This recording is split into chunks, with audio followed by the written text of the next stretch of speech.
You use LLM tokens all the time, but have you ever wondered what's actually happening under the hood? In the next few minutes, we're breaking LLM tokens down into ideas anyone can picture. No jargon, no assumptions. Let's get into it. Okay, let me ask you something.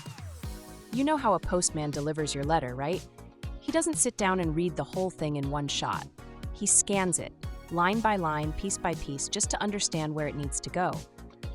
Now, an LLM, a large language model, it does something very similar with your text. It doesn't read your full sentence the way you and I read it. Instead, it breaks your text into small, bite-sized pieces called tokens. A token is the smallest chunk of text that an LLM reads and processes. Now here's the interesting part. A token is not always a full word. Sometimes one word becomes two tokens. Sometimes a short word is just one token. Punctuation marks, they get their own token too. For example, the word playing might be split into play and ing, two tokens. So why does this matter to you? Because when you call an LLM API, you get billed by tokens. Your speed depends on tokens. Your context limit is measured in tokens. Everything in the LLM world runs on tokens. So, understanding this one small idea, it will save you money, debug your problems faster, and make you sound like you actually know what you're doing. Okay, let me start with something very familiar to all of us. Imagine you walk into a hotel and you go to the reception. You tell the receptionist, "Anna, I want a non-AC room, ground floor, 2 nights, and early check-in if possible."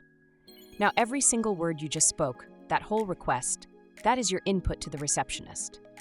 And if we break that speech into small, meaningful units, each of those units is what we call an input token. That is exactly how it works when you send a message to an LLM like ChatGPT or Claude.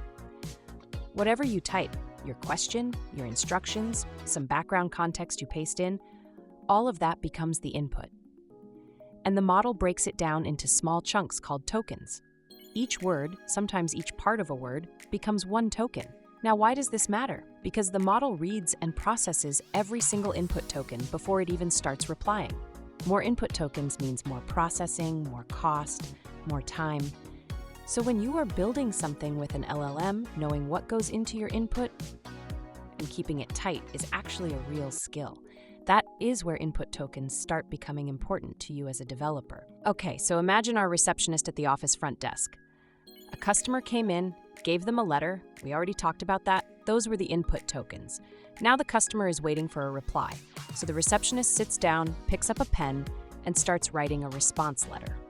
Every single word they write on that paper, every word, every short form, every half word even, that counts as one output token.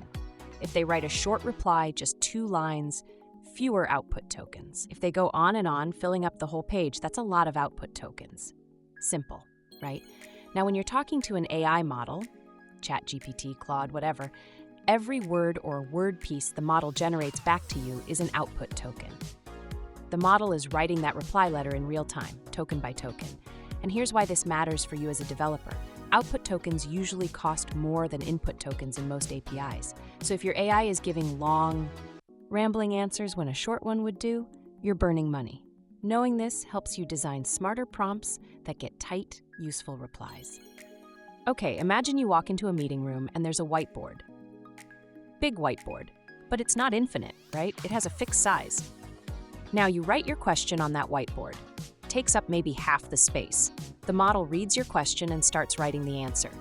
That takes up the other half. Simple. But here's the thing. Once that whiteboard is full, nothing new fits. You want to add more? You have to erase something first.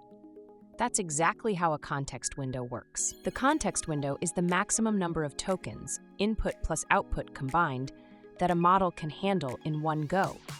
Your prompt is the input tokens. The model's reply is the output tokens. Both of them share the same whiteboard.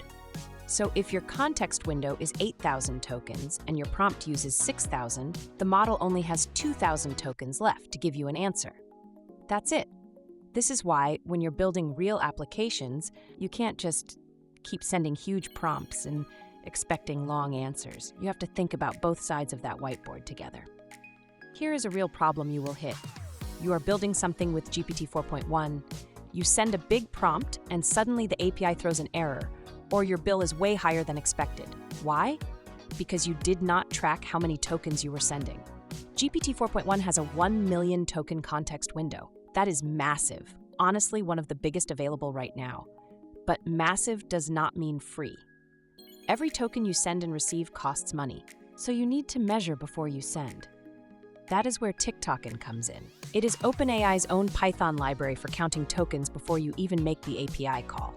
You just encode your text, check the length, and you know exactly how many tokens you're about to use.